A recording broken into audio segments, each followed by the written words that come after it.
First. Okay, now I'm going to share my screen because I've got an introductory slide.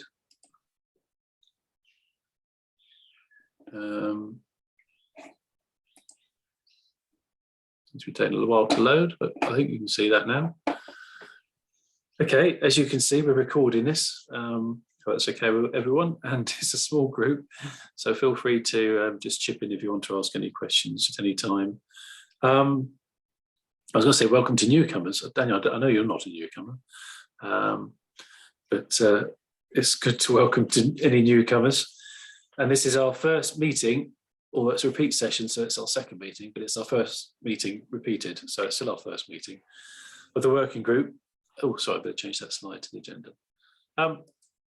Yeah, so we ran a BOF back in plenary 17. And we've had a number of people since then helping to join the group. And as you can see there, Natasha and I are the co-chairs of this group. We've also had Shauna Sadler from Orchid volunteering as a co-chair. And as you can see on that, we are looking for additional co-chairs to support the working group and try and make it truly global. So if anyone on this call, any of the two of you want to volunteer, feel free, no pressure. And we're also going to request volunteers to actively participate in the working group. And we're looking to run a couple of sprints to month 6. We'll go through the case statement a bit later. But we're looking to run some sprints to produce the guide that's due for delivery at the end of the 6 months. So the presentations are going to be short. We haven't got Mark and Washington, I'm afraid. So there'll be, I guess we can spend a bit longer on our presentations if we want to. The meeting, or I probably should share the notes. You haven't seen the notes document. I would probably put that in the chat. Might be it's in the chat already, but it's from the working group page. The session page. There's a link in there. I think there's a link on the Hoover page as well. And in that document, you'll see that there are the notes from the first meeting we had. And if you scroll right down, you'll see the repeat session where we're taking those notes. There's also there a landscape survey, which we didn't have anyone completing for the first session, but that looks about what policies, PID infrastructures, institutional policies you might have in your country. We're trying to gather that information quite early on. And that agenda on the slide is also in the document. So the second part is really going to go through the case statement because we really want to plan out the work of this group. And we want the outputs for adoption and identify organisations that might be willing to implement our recommendations. So if you have any examples of those, we'd love to hear from you. And also we're looking for representatives from Africa or Asia to consider contributing to the group. So, well, we're trying to make it as international as possible. I'll go through some of this in the case statement. I think that's probably it on the introductions. Natasha, have I missed anything important before we head to the presentations? No, that's covered it. Thanks, Chris. Okay, let me stop sharing that and hand over to you for the, oh, Tom, since you arriving there as well. So welcome to you. Right, Natasha, over to you. Thank you. Okay. So this is an update on what has been happening in Australia since the last plenary, where I gave sort of more of a comprehensive overview of what we're doing. So this is a sort of short update here. So we have a national research infrastructure roadmap, which was put out in 2016 and is currently under revision. And in that roadmap, it talks about nationally significant assets, facilities and services to support leading edge research. And as part of that roadmap, a number of facilities, research intensive facilities were established to build research infrastructure to help researchers, produce more higher quality data, process their data, analyze their data, etc. And the ARDC is one of those. So our remit is quite broad, it's national in scope, and it's basically all disciplines, and our mission is to give Australian researchers competitive advantage through data, and we do that by building data infrastructure. So we look at building platforms, building collections of high quality data, software, and having the skills and engagements focus that enables adoption of those things. And we do that in partnership with a range of organisations across the sector. So we have over 100 at the moment co-investment projects through the ARDC building that infrastructure. So as part of our infrastructure, we have identifier services. So we basically provide national identifiers to the Australian research sector free of charge. So we have a DOI service, we have a handle service, we have we work in partnership with the Australian Access Federation to provide orchids. We have they're the consortium lead, so they provide the orchids, but we have been instrumental in getting the Australian Orchid Consortium up and running back, 5-6 years ago now. And we have RAID, an identifier for projects, and we also support identification for our grants as well. We have a grants identification service. And the way we decide what's in and what's out is we look at national adoption and coverage. We look at efficient national provision and strategic national direction. And I covered those in a lot more detail in the previous session, so I won't go into those in detail. So where we're at now is we've looked at the More Brains cost benefit analysis that came out of the UK PID Consortium. And this was I'm sorry, just a whole, someone's actually mowing the lawn and I just need to close my window. Why? Honestly, timing of that is amazing. So you can tell it's 9 o'clock in the morning here and not some horrible late night meeting. Okay, so the cost benefit analysis that was done by More Brains in the UK, they estimated a saving of £5.67 million over 5 years for investment in what they call 5 priority PIDs. And that equates to around $10 million Australian. And we're looking at, could we reap similar cost benefits from investment in those priority PIDs or other priority PIDs? So there would be differences there, like the size of the research sector in Australia is different to the size of the sector in the UK. The scale of investment in research is also different. We have different research funding levels between the two countries. And of course, we'd have different levels of already adoption of PIDs compared to what the UK has. And we have different research infrastructure development and availability. It's different to what would be in the UK. So we also looked at, do we have the PID infrastructure needed? So if we were going to reap those benefits, what kind of PIDs would we need to invest in? And do we have the ability to do that already? So looking at the priority PIDs and a little bit more from the UK, we looked at, well, yes, we have an Australian Orchid Consortium that includes most of the Australian research sector. It's been a sector-wide approach to orchid. We have 42 organisations that are members of our consortium, and there's 43 Australian universities. So we have a few others involved in that consortium. So almost everybody from the university sector is involved in that consortium, plus we have the funders involved in that, etc. We have the data site consortium for DOIs for research data and grey literature that's run by ARDC. We also have the project identifier in RAID that's also run by ARDC and uses the handle system. We have a grant service. So currently our funders, we offer our funders a service using Pearl. We issue Pearl identifiers for those grants. It'd be very nice if they moved to Crossref DOIs, which is more of the international standard now, but that may take a little time to transition over there. To that, they have to make that decision internally. And we have Crossref, of course, issuing DOIs to publishers for the research articles, and RAW and GRID are available directly to give those organisation IDs. So I think we do actually have the infrastructure available should we decide to go down that path. But do we have a national PID strategy? And the answer is kind of yes and kind of no. So we don't have an official national strategy that everybody has come together and agreed on. This is the national PID strategy, but we do have a national research infrastructure investment plan and roadmap. We do have the ARDC, as I mentioned, provides those national level identifier services. So we have a persistent identifiers policies to support that. And we have PID guidelines for our co-investment projects that say you need to adopt these PIDs. That's the condition of the funding, the co-investment that we make. And also we have various other governance groups for PID infrastructure, particularly through the Australian ORCID Consortium that's run by the Australian Access Federation. So just a summary, so last slide on the next step for us. So we're looking at investing in a PID cost benefit analysis for Australia.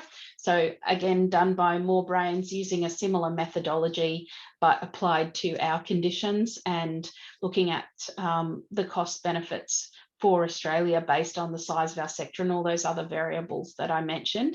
And we're having an early days conversation about a more formal national PID strategy rather than one that's sort of decided just by ARDC. You know, we'd like it to be a little bit more consultative than just this is what we think, or this is by default what the strategy is. So that's where we're at, and I'll leave it there.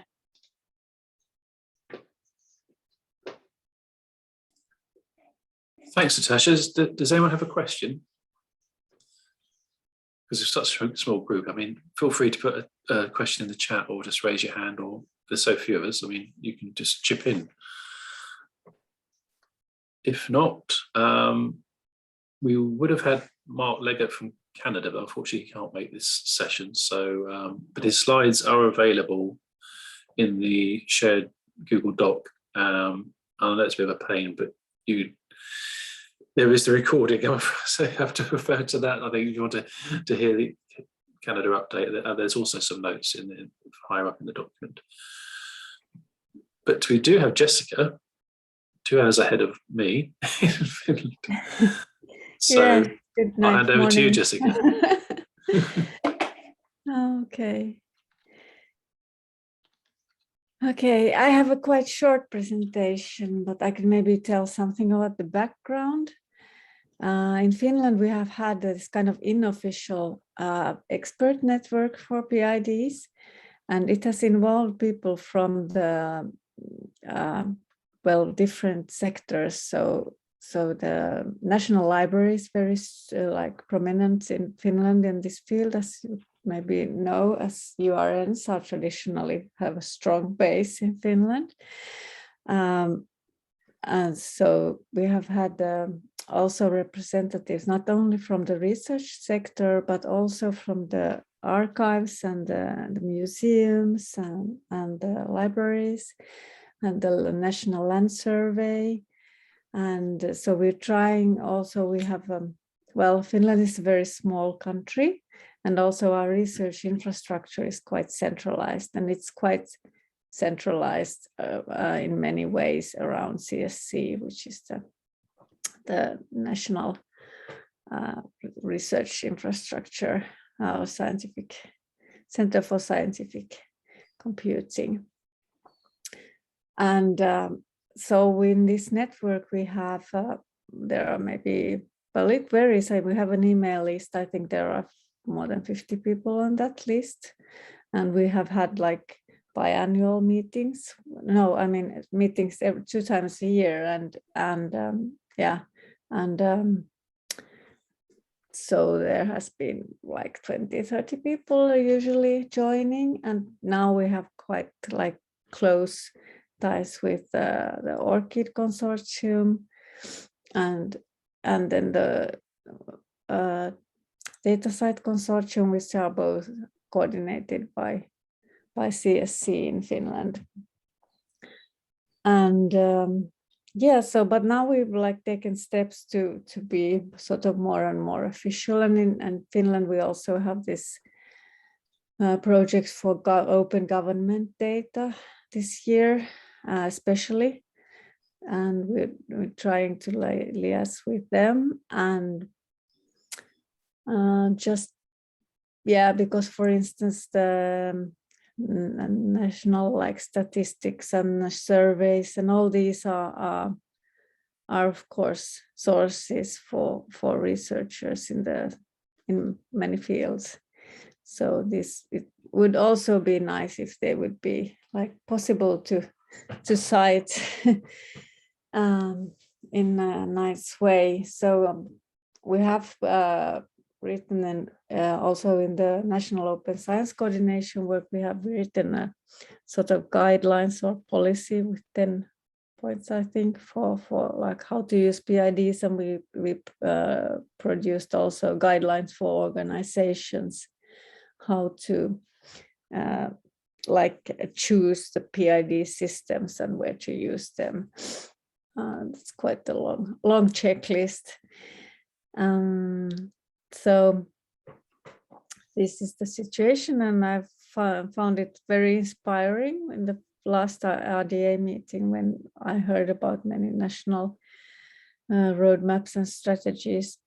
So we took this discussion also in our National PID forum, and we had a workshop around creating a national roadmap. So this is the output, or my interpretation at this stage. We were having actually the next week, the following meeting, where we will discuss this. So, so this is very much work in progress, and it would be really interesting to have your comments if you have some ideas. So we started in the workshop by creating a shared value proposition for PIDs in general. So we agreed on this, and it was really, I pushed it, of course, in this kind of workshop. So, but it was, I think we found quite good agreement on this, just as a starting point, that information about objects is possible to find and trace in different channels, and possible to link to now and in the future. And then based on this, we did some backcasting, like what should happen just before this, and what should happen before that, and what should happen before that. So then we did this in breakout groups, and now I've compiled sort of their thoughts and ideas here together with my colleagues. So the first step would be generating more engagement and promoting PIDs. And of course, some of these things are ongoing already. But these are things that were considered like prerequisites or things that should happen. More awareness raising, developing skills and building trust, and then organizing the coordination of PIDs. And then the second step would be describing use cases, and then creating some box for some like examples for good use and how this would work. And then that we would together share, define and share requirements about which objects and which systems we recommend. And this is things that these have been partly already done in previous work, but that was in the research sector. So I think we need to discuss this with the archives, for instance.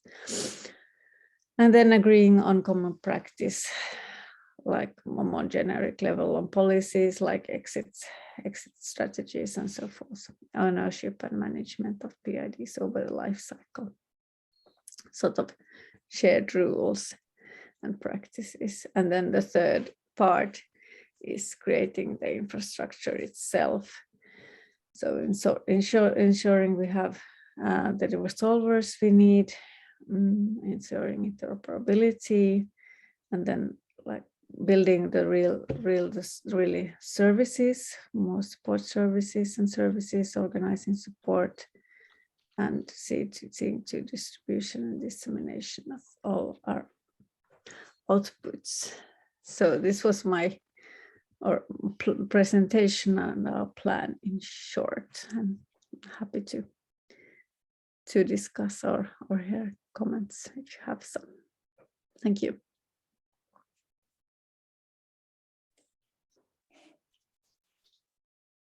Thank you, Jessica. Just if anyone's got any questions, like I said, please put your hand up or just unmute yourself and speak if you have a question.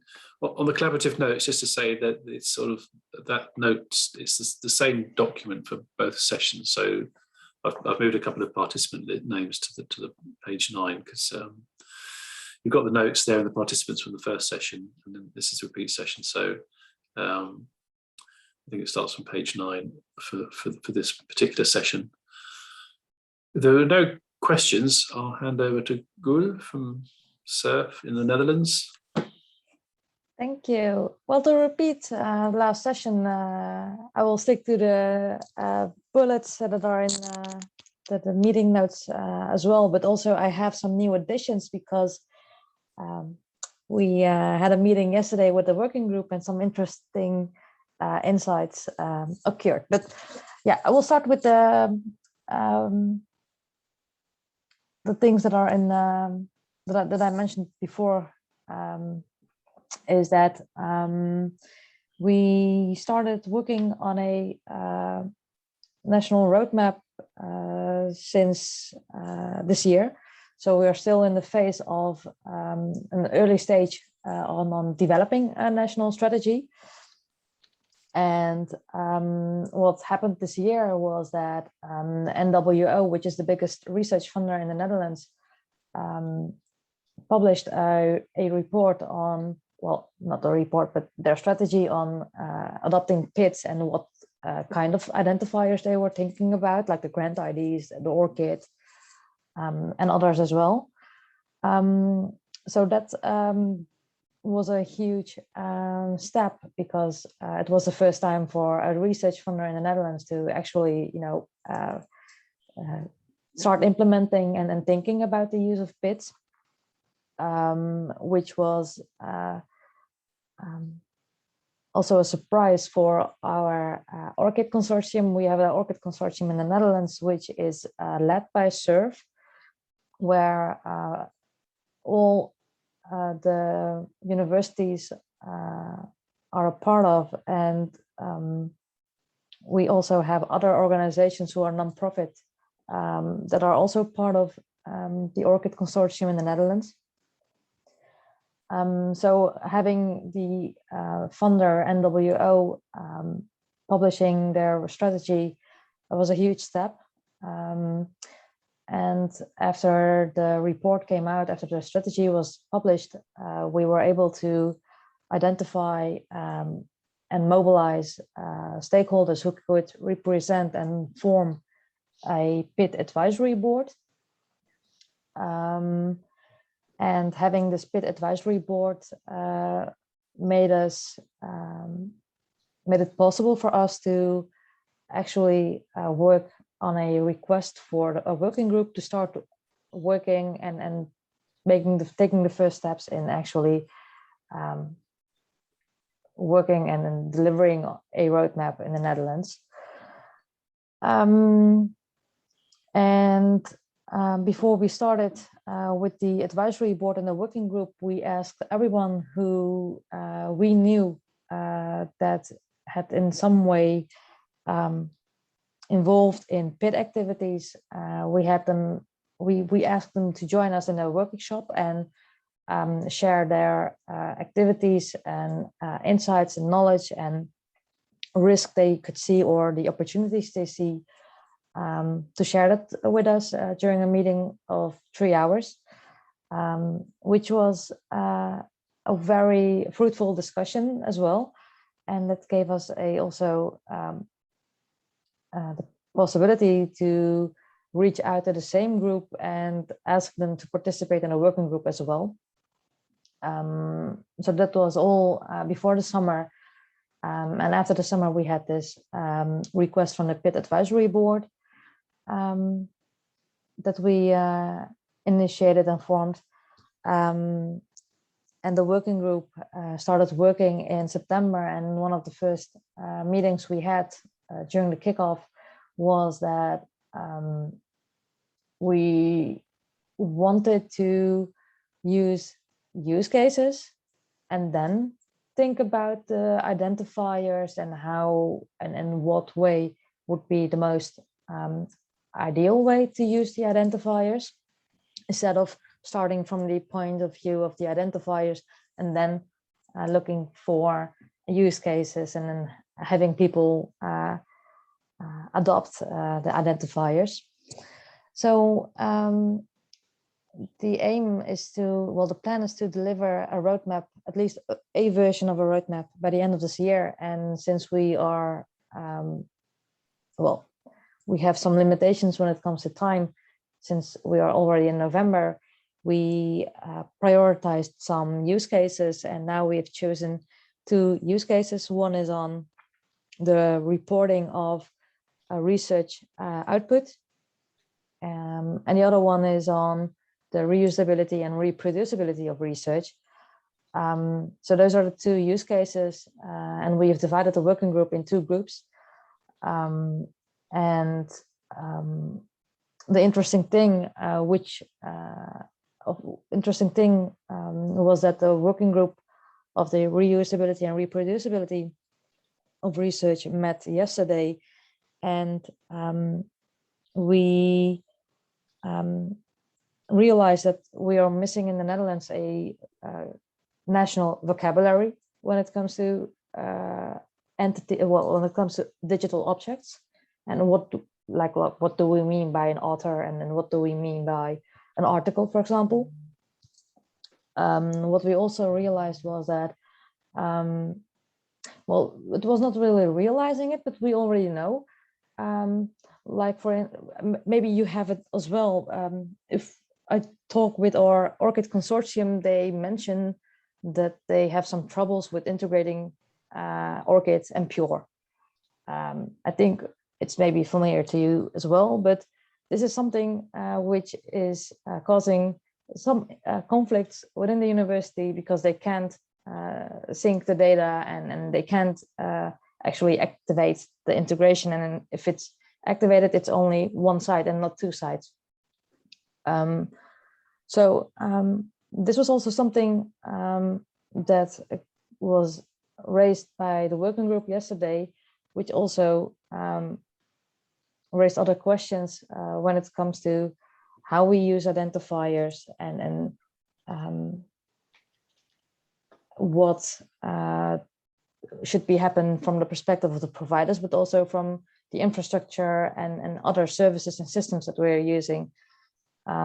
Because having the PIDs is one thing, but we should also have the possibility and the implementation of actually using the PIDs in a way that we want them to be used. And at the moment, we don't have this infrastructure. I mean, we have the PIDs, but they can't be used in a proper way. So that's something that is also causing some frustrations on my side, because I do find it important.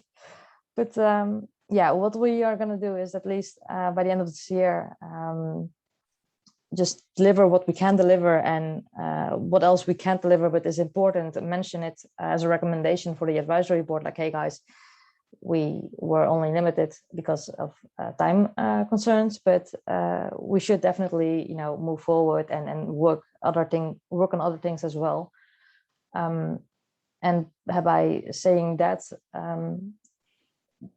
the way we're going to position, at least this year, the road national strategy, is that it will be a conversation starter, because it's also the first project where all stakeholders are coming together to actually start aligning and sharing a vision and sharing insight and knowledge on persistent identifiers, since there are so many of them. So those are, that's it from my side. Can I say something, Gul? That was fantastic. Thank you. I think something you said there is quite important from my point of view, and that is that we always should start with the problem that we're trying to solve. And that is, in fact, how our ORCID consortium got started in Australia. It was getting people together from the research office and the libraries, like the senior people, together with the research funders, and bringing Laurie Hack out from ORCID to Australia, who was then the executive director, and just starting with the problem of, you know, what is the problem we're trying to solve? You know, we need to correctly identify researchers and attribute their works correctly, both in terms of being able to assess them from a going to give you a grant perspective, as well as the attribution and credit that researchers get, and that flows through to their institutions. And that was a common problem that everybody had.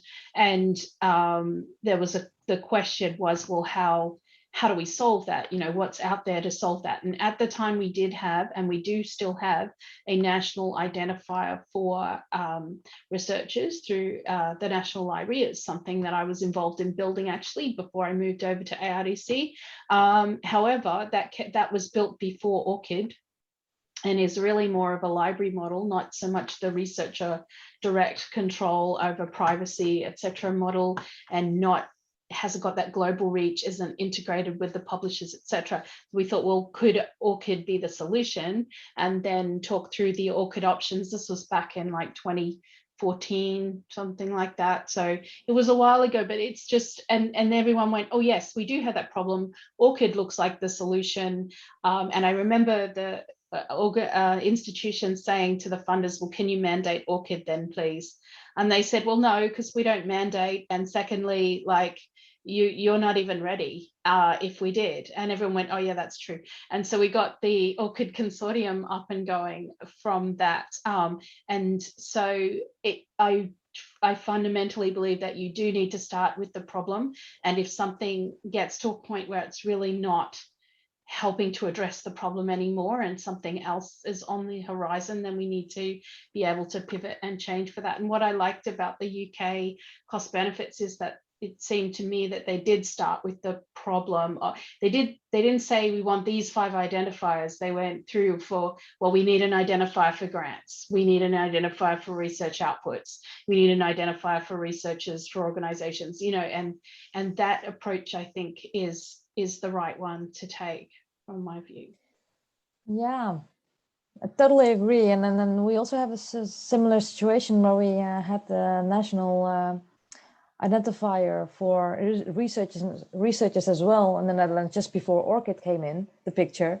So the question is that, well, what happens next? What are we going to do with those identifiers? But they're given, so they are there, but we have to do something, and there is no policy on what comes next and then how to, you know, cope with this. And something else that was mentioned is that I didn't know, but in the Netherlands we have agreements on that every digital object somehow should have a URN, which is decided in a working group nationally, but that was years ago. And one of the participants in this working group just mentioned, like, hey, we have the agreements, but no one is watching over what the policies are and what the agreements are. So it's nice to have policies, but if there are no penalties or whatsoever, yeah, we can write whatever we want, but yeah. Yeah, it's not enforced. Yeah. Yeah. And that is a common challenge. If you look at any kind of institutional level policy, that's, you know, you can say, well, they can say what they like, all these great things about do this with your data and do that with your data, but if there's no enforcement, researchers still do what they want. And then there's a question of, well, should you enforce it if, you know, you're adding this extra, you know, a thing for them to do, you know, you really need to build it into workflows and things like that. That's a whole other discussion. But I was also going to say, back to the PID strategies, the cost benefit in the UK, it was calculated based on a single reuse of the metadata collected with a PID. So just one reuse. And I think more brains have since said that they know that there's, of course, many more than one times that's used. So that's the kind of bottom level savings. But apart from the savings, there's also this accuracy of reporting piece that you get from using identifiers that I think is really important and could be explored further in our cost benefit analysis for Australia. And we're also looking at the way that PIDs can help you track research impact. And I think that, you know, there's a bit of work that's been done on that through the Make Data Count project and Scholix and things like that through RDA. The Scholix working group have done a lot, but you know, we really want to track, we want to be able to know from a research infrastructure provider perspective, you know, how can we want to be able to say, we invested in this building of this research infrastructure, and it resulted in, you know, this data coming out, which helped, you know, cure cancer or whatever it was. And we want to say, what is the societal impact? What are the economic impacts? What were the research impacts of the investment that we made? And that's really hard, actually, because we're kind of this upstream provider of this. So yeah, and then it's what identifiers do you need to put in place to be able to show that impact? You know, you need an investment identifier through Crossref for our co-investment projects, which we have. You also need the ORCID identifiers, you need the identifiers for the data, etc. And you need a way of capturing those so that you can attribute it and kind of have this chain back to higher up the stream. You've built this thing, and now you've got this data and research that's come out of it, and it has changed, you know, people's lives or something. So that's kind of that's a really important use case for us in the National PID strategy as well. And I didn't really talk about that because we've got an impact reporting working group that's looking at exactly that and bringing in the international perspectives. But I think it's an important piece for us too. That's really interesting, and partly why we're putting this working group together, because we've got these different national strategies and what's the commonalities between them, and how can other countries who may not have a strategy or even started thinking about a strategy, you know, we provide a blueprint for them to adopt some of the elements from other countries. So hopefully this session will give you an idea of what's going on across these different countries.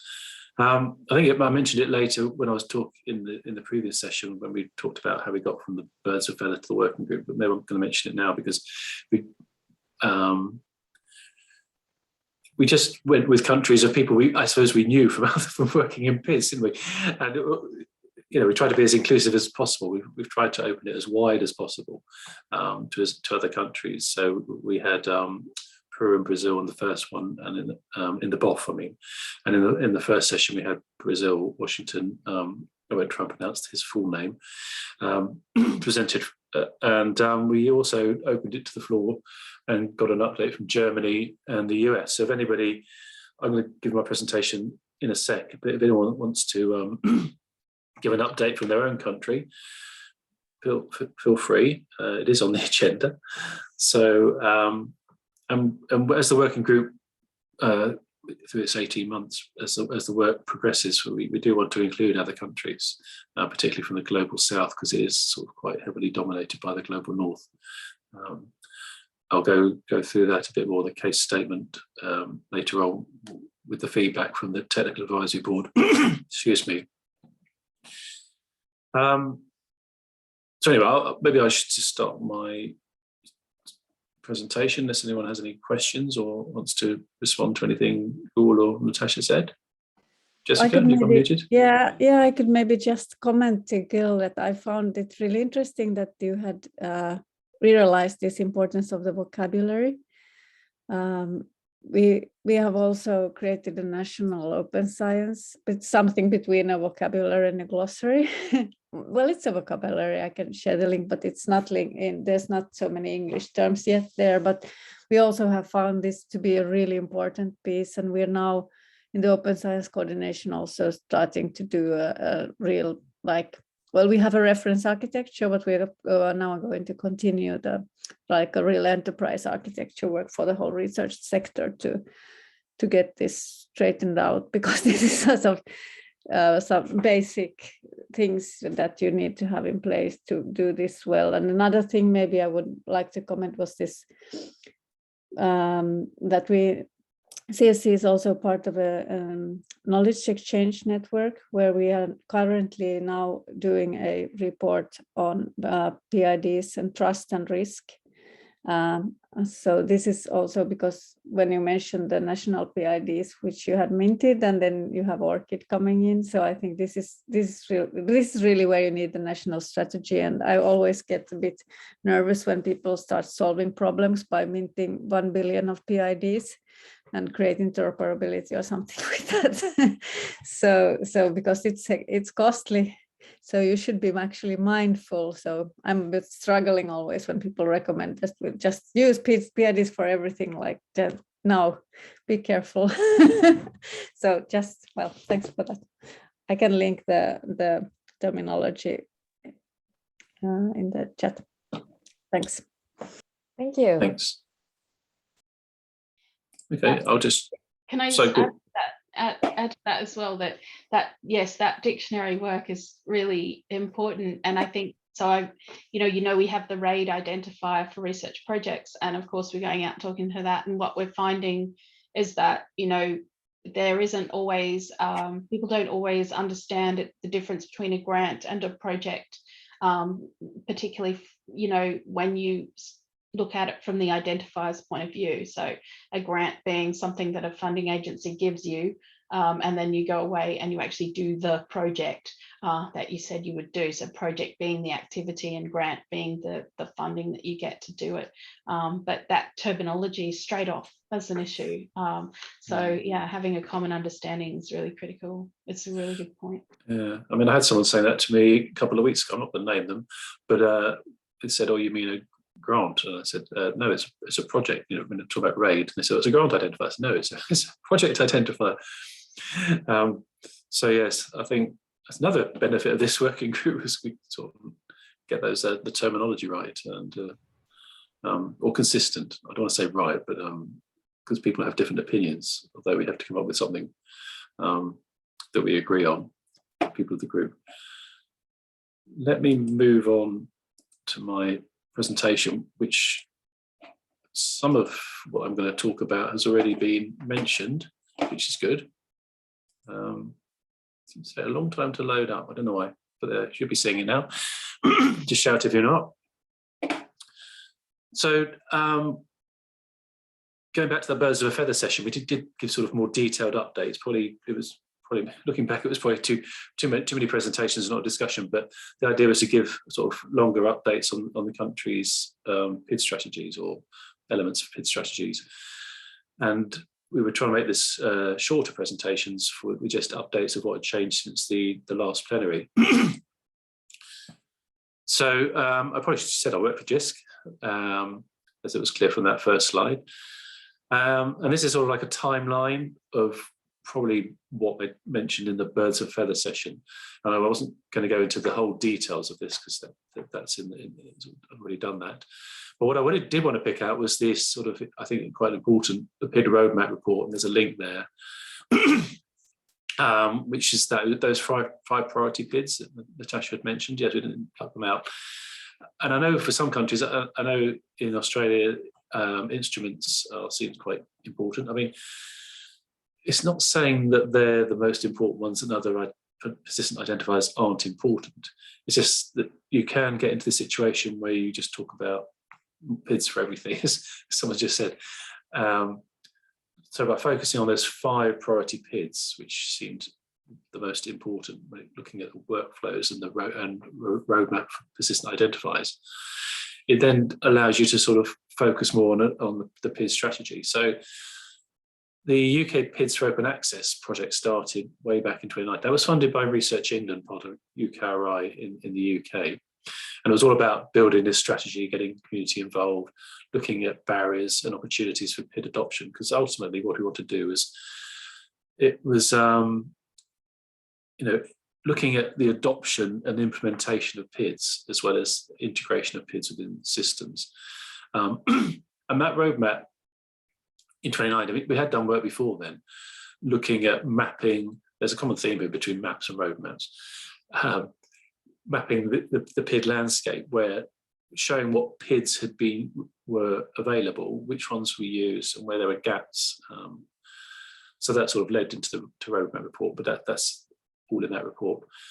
I'm not going to talk about the focus groups and the adoption survey, but if you're interested, there's more details in the previous presentation.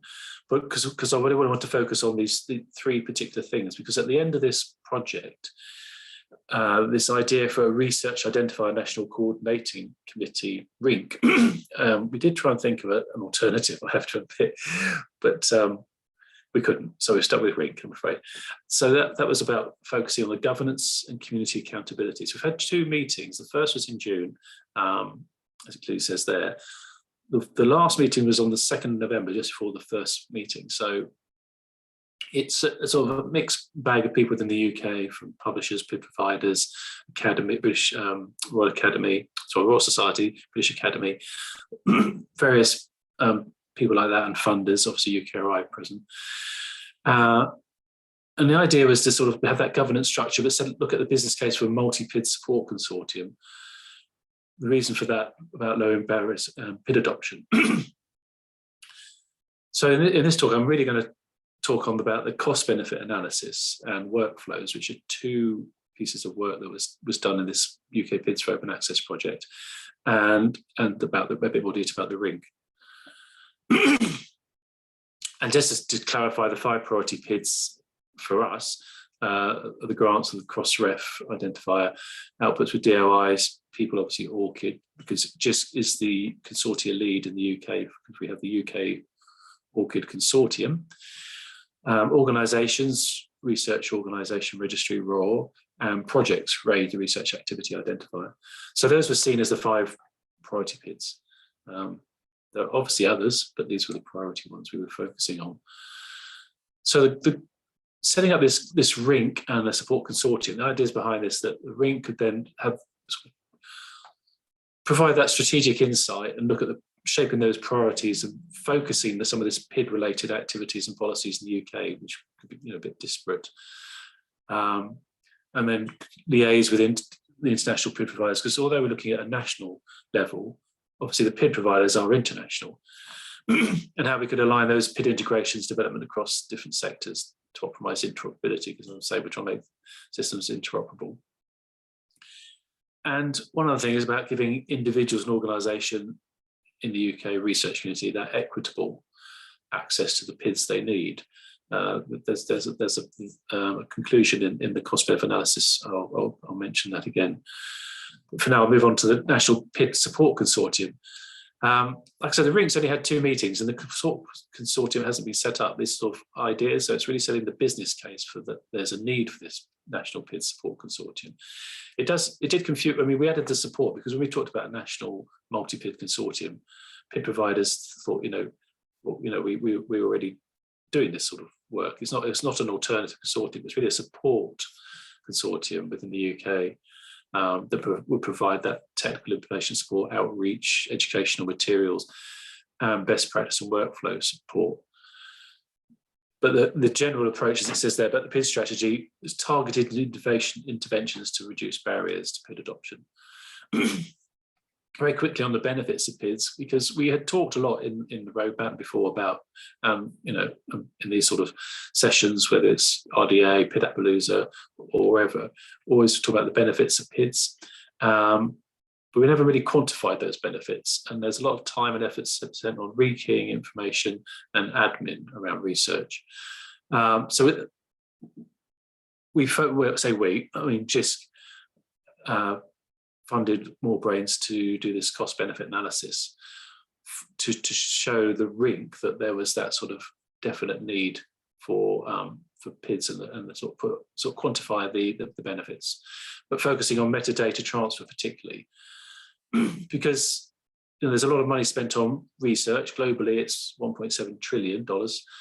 In the UK in 2018, we were investing £37.1 billion per year in research innovation, 1.7% of our GDP. And obviously there's a lot of benefit. I mean, £7 benefit from every pound spent is quite a return of investment.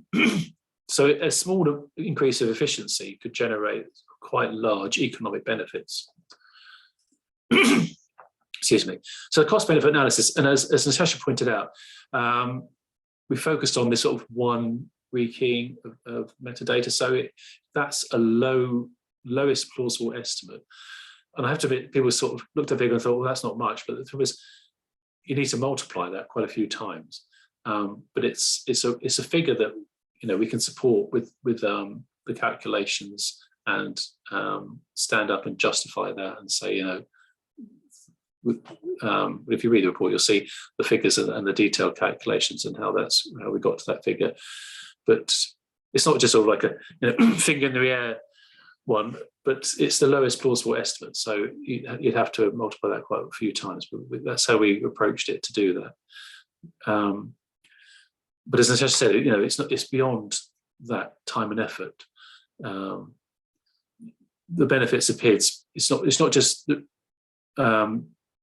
saving time and rekeying information, because I think that the quote is in the report, but somebody said that they would still spend the same time on putting this information together, but it would be sort of better quality information, because they have to rekey everything. It's a time-consuming approach to research data management.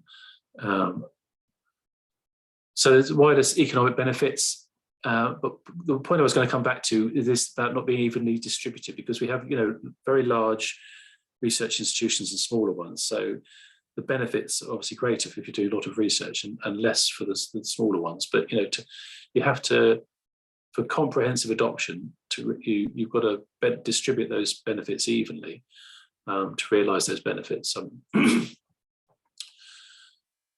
So it has to be across the UK, not just within sort of those larger research intensive organisations. But we need that strong leadership and that sound community governance, which is where the RINC comes in, and adequate resourcing, again with the RINC and the support consortium. So that's where we're about building a solid business case for this support consortium, which is still work in progress, I have to admit. One of the other outputs, and something that might be useful for incorporating within this working group and the guide, is these workflows that are being produced, again by More Brains, looking at funding, content publication, institutional research management, and research data management. So before workflows, I know they're a bit confusing there, because they have all that's a Miro board with comments.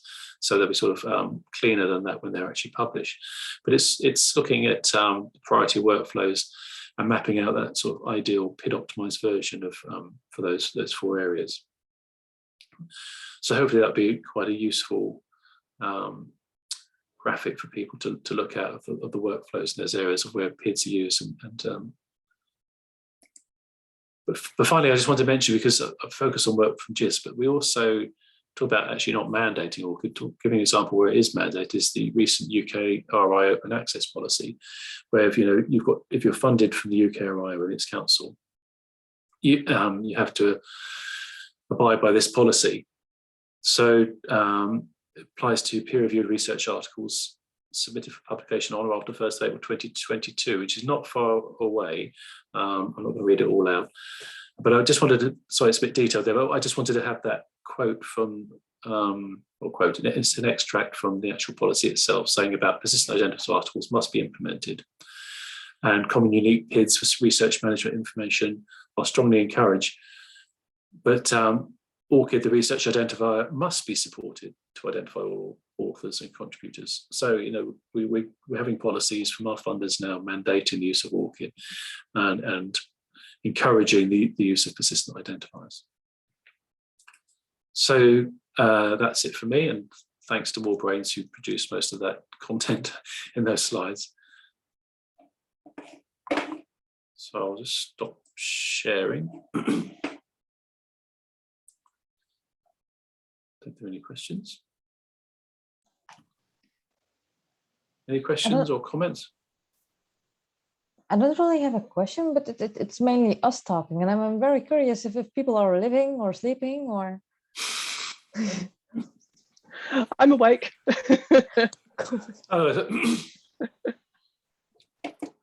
Multitasking, that's fine. Well, this is where we don't have the Brazil update, I'm afraid. That's in the previous session recording. And there's also updates from Germany and the US as well. But if anyone here wants to give an update on any activities related to PIDs in their country, we'd be happy to hear it.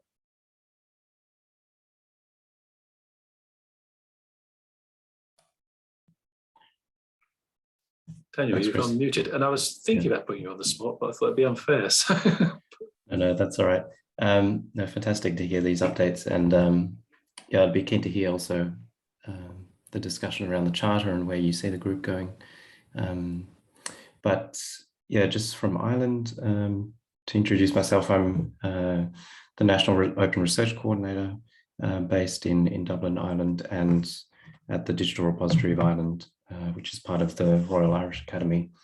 And here we've had an ORCID consortium in place, but it's relatively young, so between 1 and 2 years. So there's still a lot of work to do around that. And there's also a data site consortium on a smaller scale. But looking forward into our planning processes in the medium term, I'd be very keen to see more of a national strategy, looking at the range of PIDs that are used, what the needs are amongst the research community here, and planning this out in a more cohesive way, as we've seen the examples given. So I guess we're in Chris's timeline there, we're sort of more at the stage 1, but aspiring to a more coordinated approach as part of a national action plan around open research. So it will be primarily to support open access, but also enabling fair data and the whole open research strategy. So hopefully that's just a bit of insight into where we are at, and I'd be keen to follow this work and contribute as it progresses. Thanks, Daniel. That's great. Tom, are you? Yep. Hi, everyone. So I'm the software program manager at the Australian Research Data Commons, and several months ago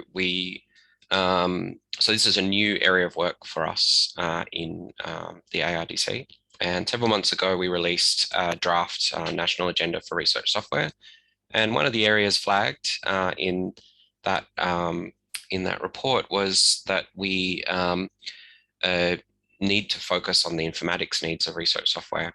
So one of the actions arising from that is that we're going to commission a report on the informatics needs of research software nationally.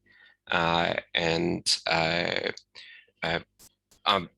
hopefully working with Natasha. Well, not hopefully, we're definitely working together, aren't we, Tash?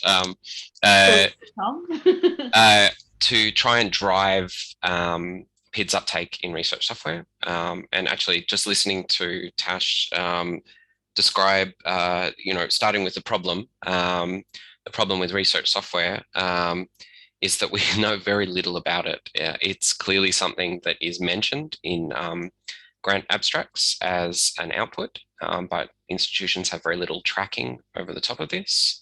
And the system of attribution and credit is actually pretty messy as well. So I'm getting this out of order, but the kind of key strategic purpose that the software program is driving towards is recognition of research software as a first-class output of research. And in my thinking, what that means is that it should have all the same properties as a first-class object in the system, and that would include that it is identified with a PID as well, and that is actually very inconsistently done across the software landscape. And then finally, before I finish, the other thing is that software itself is also a fairly undifferentiated object in our current thinking, but it does take in a spectrum of things, from things that are more like traditional outputs, like the way that we treat data, through to things that are more instrument-like in that they are time-bound efforts and inputs of resources. So we need to cover all of that off in that report. And that's me done. Thanks, Tom. Sorry, Sure, did software come up much in your? Sorry, did software come up much in your strategy, Chris? No, to be honest, it didn't. I mean, there are a lot of groups around software. We've got Software Sustainability Institute, quite a big group within the UK, but no, I'm not aware of it coming up. It was very focused around those priority PIDs. So, I mean, to be honest, it may. I mean, when I didn't actually I wasn't part of the project when those priority PIDs were being determined. So there may have been discussions early on. I mean, when I joined, these are the priority PIDs. So it's all cast in stone a bit. But I mean, say cast in stone, I mean, it was from the focus groups that we put together. Because I work quite a lot on organisation identifiers. I mean, with early reports when GISC ran a pilot with CASRI looking at organisation identifiers, and we were talking about ISNI and this ISNI plus, where you'd have a bridging identifier. ISNI could be a bridging identifier to other organisation identifiers, and then RAW became more became established, and then more established, and by the time the roadmap project was done, sort of RAW became the sort of recommended. I say recommended as the seen as the organisation identifier one to go with at that stage. But it doesn't mean we count out other things, because I mean, as long as there's sort of like that bridging identifier concept and that mapping, one-to-one mapping, I don't think it really matters across systems. But RAW seemed better established with this sort of community governance at that time. I think maybe software maps onto the model that you have, because you've got research outputs as having DOIs, so that includes article, data, software. Yeah. I think you could potentially throw instruments in there. It's not quite an output though, but anyway, it's just we have an instruments identifier community here, which Siobhan runs, because we're very keen to to use instrument identifiers like DataCite, of course, have said that DOIs are suitable for that purpose, and that they will adjust their metadata schema early next year to make it a better fit for identifying instruments, and that they're thinking of DOI for the instrument and then a handle for the calibration associated with the instrument, which is the other kind of piece. But then we also have a community that wants to link the instrument identifiers with facility identifiers. So you can track usage of the identifiers owned by the facility, and that's where we're working with RAW, because it's a bit of a process to get things listed in RAW, and there's the question of what's fit for the RAW purpose. So we've got a piece of work to do to get all of our facilities identified using RAW. Anyway, just throwing that in. And I've caught myself out because people talk about outputs, and they always seem to think about research data, and I always say it's not just research data. So guilty of doing something I always complain about. So yeah, of course, outputs isn't just research data; it's other outputs, research. Sean, did you want to say something? Yeah, I'll just jump in as well. So for those of you who don't know me, I'm with ARDC as well. I was the original project manager for RAID. Now I'm an advisor on the RAID project, moving into service. I'm also the project coordinator for platforms projects. So there's an interesting thing happening in the platforms or VRE, virtual research environment space as well around PIDs, where it's a bit of a confluence of all of these issues. Do we look at platforms as a tool or an instrument? Do we look at it as, in some cases, an output of research? Do we look at it as even an institution in some places? So having this international discussion around that at the same time as VREs are becoming more defined is really important. And it's interesting to see that there's kind of a broad agreement happening across there. I think in the fair for VREs session yesterday, there was some really great discussion around that, and Tom very rightfully saying you should probably look to the instruments PIDs folks as well, because they've had this discussion around vocabulary. And I think I think maybe Jessica, you mentioned vocabulary is becoming quite important. We need agreement about just what these parts are so that we can connect them up with these PIDs. And yeah, I'm really interested to see that international discussion emerging and kind of joining together, watching with great interest from a few different viewpoints.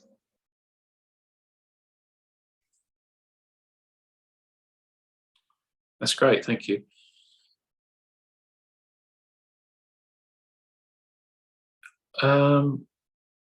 I guess we could move on to the case statement. I'm sure you've all read it. Indeed, no, I'm only joking. But probably haven't read it. But it's put the link in there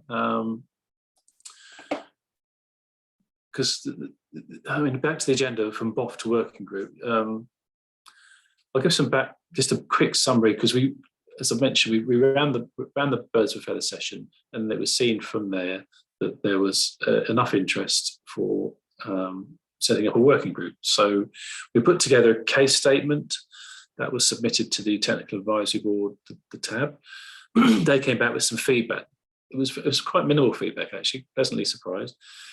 Because one of the deliverables was a report. They wanted it to be more of a guide that could be more useful, if it would be more useful, but also highlighted that to get more African, Asian, and developing countries involved in the group, which we pretty much were aware of, but probably hadn't said that strongly enough within the case statement. So that case statement was updated and resubmitted, satisfying those conditions of the TAB, and that's as version 2 now on the page that I put the link in. Thank you, Natasha. So, excuse me, I particularly cough, which is rather annoying. So the working group isn't yet endorsed, which is, but we are assuming that it will be endorsed and starting the working group. So I should say that the case statement has been approved following those amendments, although I've not heard back from the TAB to say, yes, you've made the changes, that's fine. So we're assuming this is the first meeting of the working group, and the work should start now. I can't see any reason why it wouldn't be endorsed, because they didn't come back from the case statement and say it was with loads of feedbacks and loads of criticism. So in the 20 minutes we've got left, I'm not going to be able to go through the whole of the case statement, but I just want to just say quickly about, well, if you have a chance to look at that, it does give you some of the what we're going to deliver. And maybe I should just read through the milestones, because within 0 to 6 months, we're planning to map common activities across national agencies' efforts and deliver a guide on the specific PIDs adopted in the context of national PID strategies. This will help others, irrespective of geographical region, to follow a blueprint to define their national PID approach. And so that's our main focus of activity in the first 6 months. But also, excuse me, 0 to 12 months, seeking community input to agree on PID categories and define common metadata and standards for PIDs, define a minimal set of PIDs for international interoperability, and provide example ideas on governance and common workflows. There's a 12 to 18 month there, which is only one sentence, I'll read it out. But complete community consultation, finalise agreement on report, national case studies, PID categories, common metadata, and standards for PIDs, and a minimal set of PIDs. So we've got the countries as case studies, and we've got the different types of priority PIDs.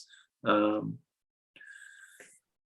don't know if anyone has any feedback on that or volunteers to be involved. Oh, Daniel already volunteered. I've put you down as a volunteer. If anyone's interested, we're after additional co-chair volunteers from other countries, currently not represented. So if anyone would like to.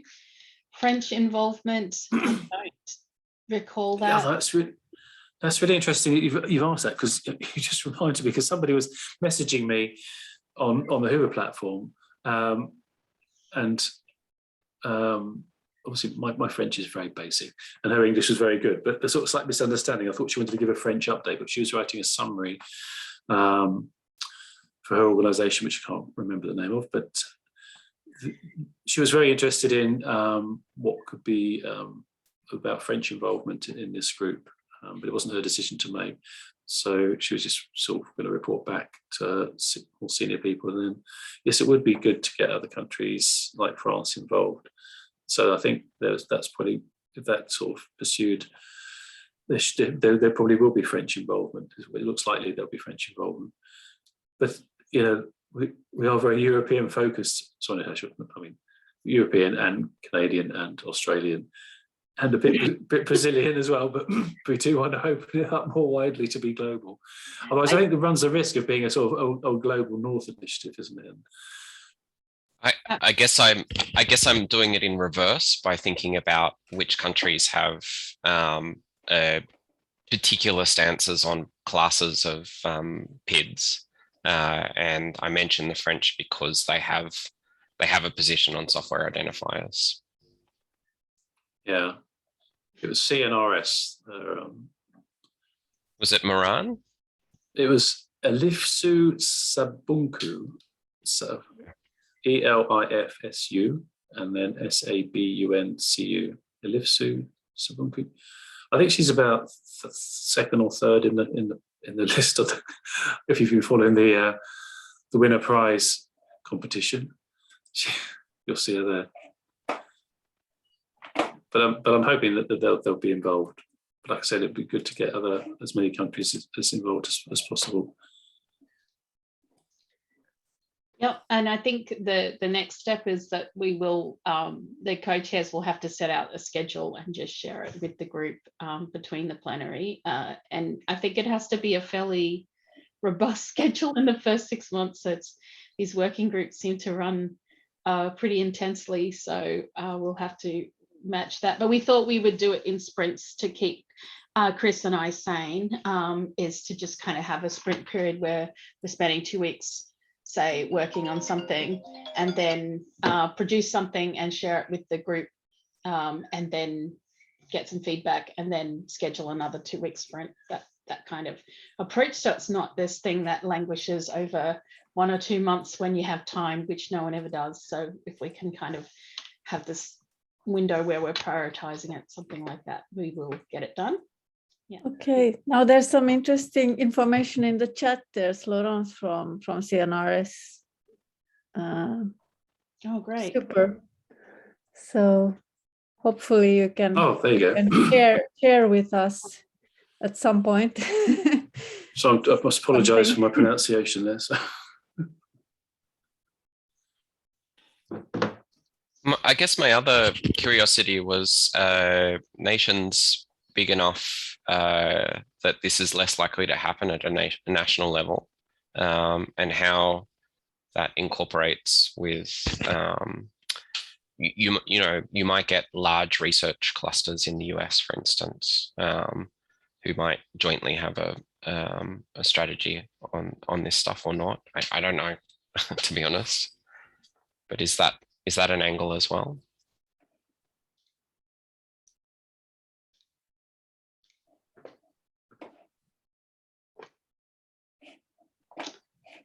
Not sure, Tom. Fair enough.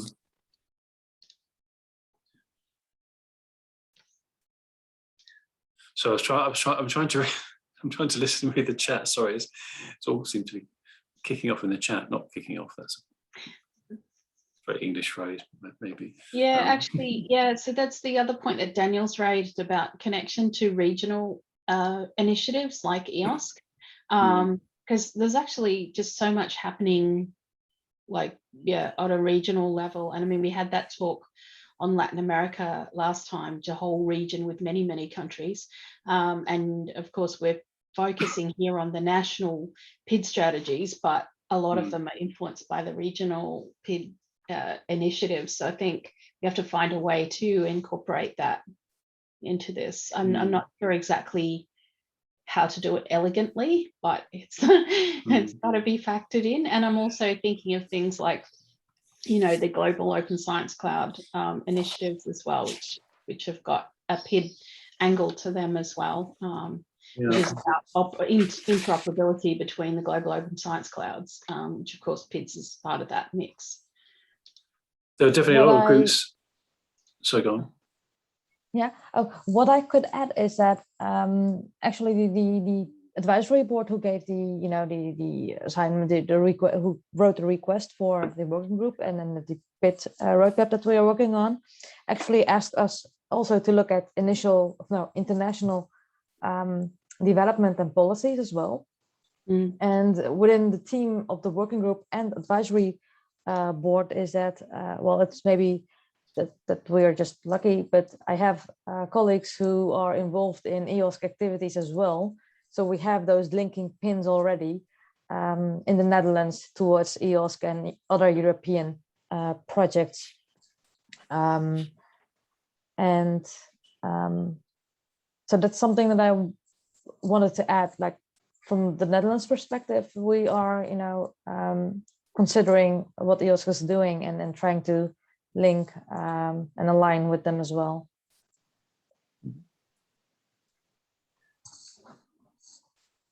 Yes, well, it was mentioned in the first session because there's the links within the RDA groups, because there's obviously the Persistent Identifier Interest Group of PIDing, and they've talked about adopting the outputs of the working group. That's obviously about 18 months away. But someone did ask about our links to EOSC, and it is in the case statement. But as I said at the time, it's just like one sentence. It's easy to put that in, but it's harder to do. So we do need to find those links, and it's good to know that once in France involved in the EOSC task force. Yes, I mean, I know of people. I'm sure we all know people that are working in EOSC. I suppose it's how to get those links and get them active within the group, or how we sort of feed it. So I suppose get feedback from them on what we're doing, and input from them, and inform them what we're doing. Yeah, and maybe also good to add that when it comes to some future of identifiers, last time someone mentioned the decentralized identifier in the session, and I have some colleagues who are looking into decentralized identifier when it comes to the self-sovereign identity, who are involved in those kind of projects and then there are national projects on this and European projects on this. And in January, we will do some brainstorming with a few of those technical colleagues to see how decentralized identifiers may influence the PIDs and how they could be linked and maybe complete each other. So that's something that we are working on as well from the SURF perspective. I don't know if you guys are also having some projects who are more future related, or?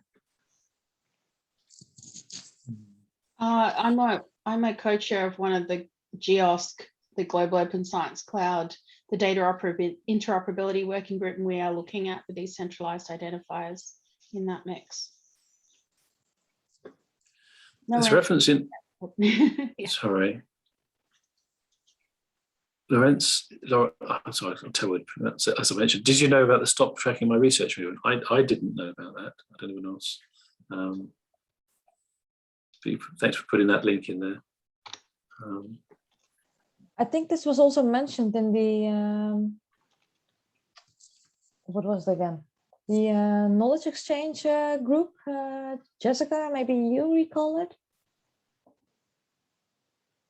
There was a session on Stop Tracking Me, and I believe there is a German researcher who is who's advocating this topic. Yeah, knowledge exchange. Yeah. It's in the chat as well. Yeah, there's a reference to Dora, which is of course nice.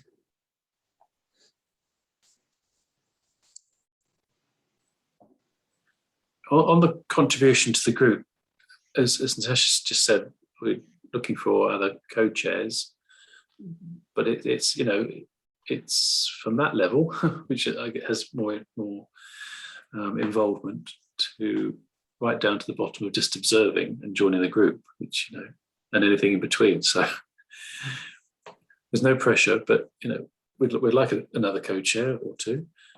We'd like people to participate in the working group. But we don't mind if you want to just sort of follow what we're doing, and please just sign up to the working group and keep an eye on what we're doing. Thanks, Daniel. That's okay. It doesn't help you maybe with the diversity question, or moving away, or including other languages and so on. But yeah, happy to help. Oh, that's great. Did you just say you want to be co-chair? Yeah, I've got it in writing in there. Oh, in the that's chat. brilliant. I didn't see that. I think I did. I'm not saying it on the recording, but it might be in the chat. It's too I late. could volunteer. I could, as an addition, if it helps. But No, you have to be careful what you say. Thank you. Yeah, it's really good. It'd be great help. Okay, good. Well, have we come to the end of the session, Chris? Is there anything more? We've got 7 minutes. Yeah, no, I mean, it's open. If anyone else wants to chip in with anything, please do. Yeah, because it's very limited time. If we spent an hour and a half going through the case statement and planning it out, but that's not really what the purpose of this group meeting was for. It was because we'll be getting together to sort of do a more detailed plan and focus on how we're going to get this guide together and how we're going to run these sprints. You know, how we're going to do the documentation in the guide, what we're going to include. So there's a lot to do. Obviously, couldn't really do that in this. It was all more information gathering, sharing, and getting people involved, and a bit of planning as well. It does say that in there. I think the thing we want to make sure that we do through this working group is not say there is one national approach, there is one set of PIDs that everyone must adopt, and these are the things you need to do. The idea is to give, to take the experiences that people can input from the different countries and kind of have that as, well, this is what people are doing around this area. So these are the things you might want to think about, you know, in your own national PID strategy. So it's very much supporting whatever local needs there are, just to get that information in one spot and to look at, oh, didn't know, you know, like the cost benefits in the UK, that PID report, that's been really critical from our point of view. That's really fantastic to see in black and white. These are the kind of savings you can make from these PIDs, and it's encouraged us to go, well, yes, we're going to invest in that kind of report as well, to look at our angles. So it's just that, you know, sharing point of view rather than sort of saying there's one approach. Or Absolutely. And that, I mean, there's the outputs, because that's cost-benefit analysis. I mean, it's been downloaded 1,500 times over that, I think now. And probably should have said in the presentation, there is a spreadsheet with it, so you can put in your own data and come up with your own calculations. That's something that you can reference in this guide, and there's the workflows that we're producing. But hopefully there's stuff like that that's useful for sharing. But then there's, you know, things around the priority PIDs and what we do in the UK, you know, doesn't mean that's what you should be doing, but it's just what we're doing, and explaining why we're doing that. I guess people just cherry pick what they want. Also through like policies that are coming out from our funders, whether that's something other funders should be doing within other countries. But it's not sort of saying this is the one way to do it and that's it.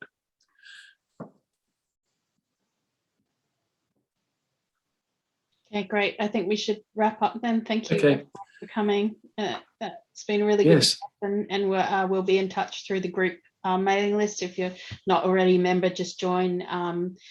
Most people join as lurkers and come and just hear what's going on and can join into the discussions that we will schedule around this between plenaries as well, and get notification of that. Yeah. Thank you all presenters, particularly Jessica, 2 hours ahead of me. So it's 2:30 in the morning. Oh God. Sorry to tell you that. No problem. I have to get up at 6. So. Oh, Jessica, no. Well, thank you everyone coming along. If you do have any other questions that come up after this, please just get in touch with the group. Thank you. This was great. Thank you. Bye. Thank you. Thanks everyone. Or good day, whatever. Thank you. Bye-bye. Bye.